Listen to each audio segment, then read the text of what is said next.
A fishing gear that catches fish by entangling them by their gills. A gillnet is made of transparent monofilament or multifilament lines. Fish can see gillnets on the water and become trapped. A report by the Coastal Zone Management Authority and Institute says that mid-water drift gillnets usually target fish that typically occupy the upper levels of the water column, such as swordfish, mackerels, barracuda, sharks, and salmon. It also traps bonefish and tarpons. As bycatches, these fishes are disposed of as waste. They die because, first of all, a gillnet, the mesh is about this, certain gillnets, and then when the fish goes through it, they get caught up and they try to stuck their way in, and by trying to reverse out, their gills get caught in the tin net. Well, the net is made of tin line, and that sink into their gills. Being in their gills is like our lungs. So when they try to move, it can't because it's stuck in the net and they die. Why? Because I see it's really detrimental to the fishing industry, and I could really see a very dramatic depletion of the fishing stock. Right now we have these guys fishing shark. That's the primary catch they want. The fish like we fish, kingfish, all the barracudas, everything else they catch in the net goes to waste. I never use gill nets because it's very detrimental to the habitat and ecosystem.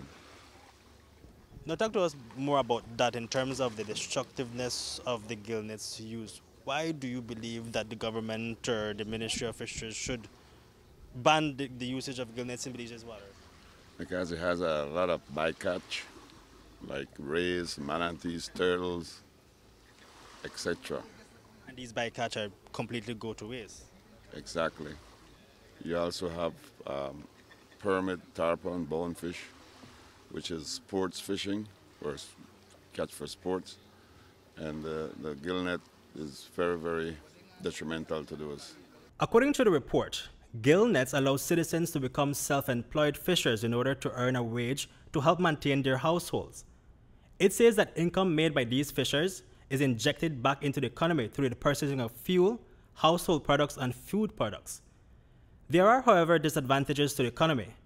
Members of the Placencia Tour Guides Association and the Placencia Sport Fishing Association are speaking out in favor of a phase-out ban of gillnets. They say that the many disadvantages that come along with the use of gillnets are putting the sport fishing industry in Belize at risk. These nets are interfering directly with a multi-million-dollar fly fishing industry, which is actually a catch and release. You imagine today I catch a nice tarpon, and that client feels so good. It's his first tarpon. He kissed it, put it back in the water, and by evening time, they come in their boat, set that net across that creek, and tomorrow that tarpon is gone. And they can't sell it because you can't serve tarpon here in Belize. It's illegal, you know. So he cannot come back next year and catch that tarpon. That's it. It's gone. So my thing is we should just ban it now, as in today. Just get rid of it, because it doesn't make sense.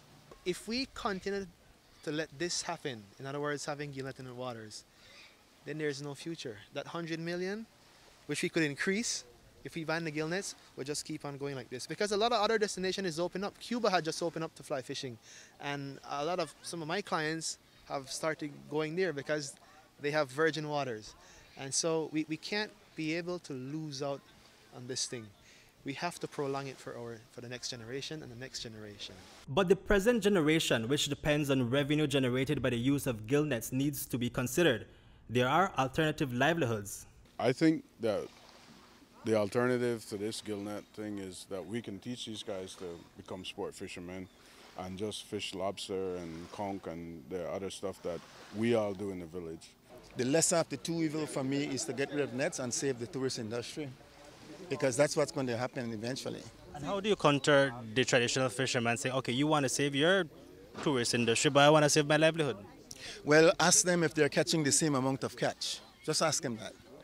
What do you see with the tourist industry? You see a growth in the industry, not a decline, but you're seeing a decline in their catch. And anyone who tells you otherwise is not telling you the truth. Commercial fishermen is very vibrant. They all have alternative, you know. because gillnet is not the only source of income for those guys. They do all sort of different things, but let's enhance the alternative for them. That's the way we ban gillnet. There is, however, another concern for the fly fishing guys.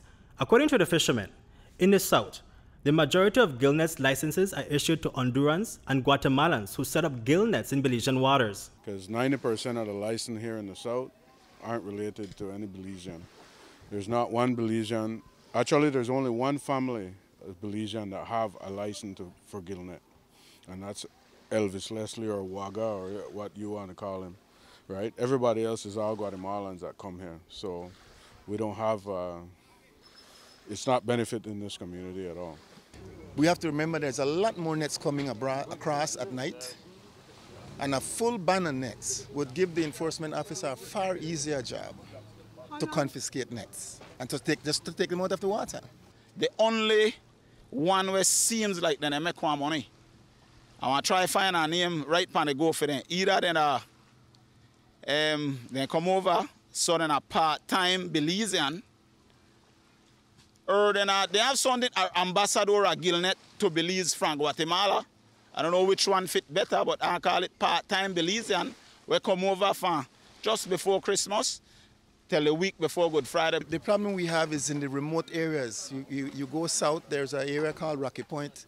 Man, you go down there, sometimes you see net this high, and none of them speak English. They have Belizean fishing license. It's a sad situation. And if we don't do the right thing here in country, it's going to be even more difficult for the enforcement officers within the park systems and even fisheries to deal with the matter.